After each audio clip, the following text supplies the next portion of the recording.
US lawmakers have written a letter.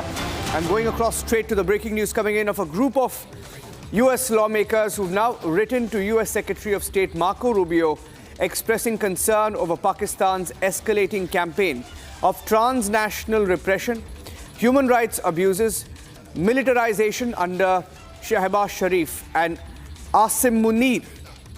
The US lawmakers in their letter have highlighted threats, retaliation against US-based journalists and activists, suppression of political opposition and erosion of democratic institutions in Pakistan. US lawmakers urging the Trump administration to impose sanctions including visa bans and asset freezes and seek detailed answers on US policy actions regarding Pakistan's human rights situation. This is a very, very serious charge, and they have written in their letter that there are rising transnational repression under Pakistan administration, specifically targeting US citizens and residents who criticize Pakistani military, worsening human rights crisis under Shehbaz Sharif and Army Chief Asim Munir, violation of freedom of expression in international law, opposition leaders being held without charge, denied fair trials, journalists abducted, silenced or forced into exile. Major Samar Paltur joining us on the story right now. Major Tur, it was about time, but it appears that in this particular letter, they are specifically mentioning about perhaps a reference to Imran Khan and also what's been happening within Pakistan to anybody who dare criticize Asim Munir. Well, Niranjan, if you see, last week there was a statement by Jeremy Lawrence, who's the UN human rights spokesperson. And he has very categorically said that, there is a grave concern for the military accountability in Pakistan. Because everybody knows it's been changing the rules, it's dominating the law as per its whims and fancies. And it's, subjugating the judiciary, and there is a lot of interference by the military, which leaves the Pakistan citizen without any, democratic rights. And when you get to change the rule of the law as per your own, wish and will, then I do not think that the world is a fool. World has taken cognizance of the situation and the seriousness of the fact that, you have actually meddled in the term of a sitting Prime Minister, Imran Khan, and you have now literally jailed him. And there has been not a single term in Pakistan which has gone without such an act of imprisonment of their Prime Ministers, former Prime Ministers. And so, keeping this in mind, I think, and the inflation rates, the unaffordability of basic food items for the people of Pakistan, with the fuel prices going very high, with milk almost touching 600-700 rupees a litre. So, it is a time to reckon with, and UN has taken a timely call. Now, it all depends on how they are going to react.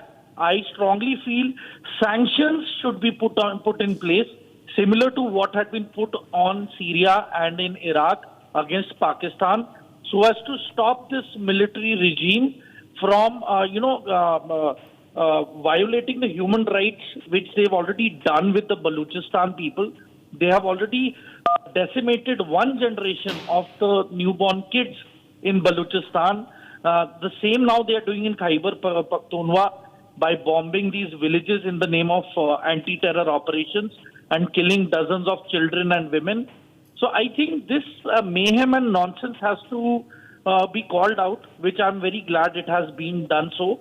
And it is time that the world puts a stop on all these, the mockery of democracy has to stop in Pakistan right away. Niranjan. Yes. This is significant. This is perhaps the first time that US lawmakers, in the recent past at least, given Donald Trump's proximity to Asim Munir, and he speaks about Asim Munir and Shehbaz Sharif highly. We will have to wait and watch the Major Tur on the implication of this and whether they will entertain, given the kind of ties that Donald Trump enjoys with the Pakistan current establishment? Niranjan, the Congress has taken cognizance of President Trump's statements, especially when he's given a biased rhetoric and narrative for Asif Munir, saying that he's his favorite field marshal, and how can he tolerate a military general accompanying a prime minister every time? I mean, he looks more of a ADC to the Prime Minister of Pakistan than a respected general in his own country. So he's a laughing stock. So I'm sure that the opposition in the US has taken notice of this, and I am sure that they will stop President Trump from dealing in Pakistan in any manner, because in the end of the day, let us not forget that this is the same nation which has the blood of American soldiers, NATO soldiers, and other European countries' soldiers on its hands by double playing their, intelligence agencies against the Americans. So Pakistan is actually responsible for the ousting of Americans from Afghanistan. Their dirty game, their slide tactics, and they cannot be relied upon anymore. And that is one of the major reasons why the snakes in its backyard are now, biting it, and this venom is only going to spread. It's not going to stop, and it's already begun, because you've already had a suicide attack by a lady Fidain yesterday by the BLA against the Pakistan forces. So you can very well imagine how frustrated the people of Balochistan are already in terms of facing a discrimination by this Pakistan government. Okay.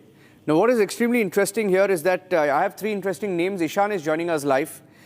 There is Ro Khanna, member of Congress of Indian origin. There is also Suhas Subramaniam of Indian origin, member of Congress. We also have Raja Krishnamurthy, member of Congress, Indian origin. And very interestingly, Ilan Umar, member of Congress, also asking for sanctions on Pakistan. Very interesting. Ishan, if you can take us through the full letter and take us through the implications of such a letter, the process involved now that it's been ratified by the Congress. I see the letter with the signatures of 44 congressmen. What happens next?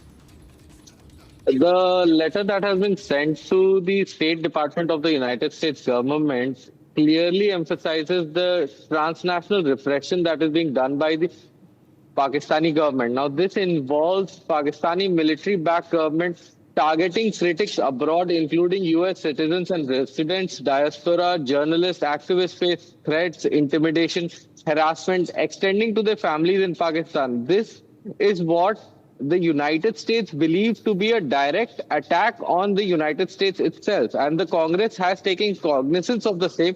And there are these sanctions that can be put in place that are known as the Grey Sky sanctions regime. These sanctions extend to freezing of assets, imposing of tariffs, and most importantly, restriction of trade and visas.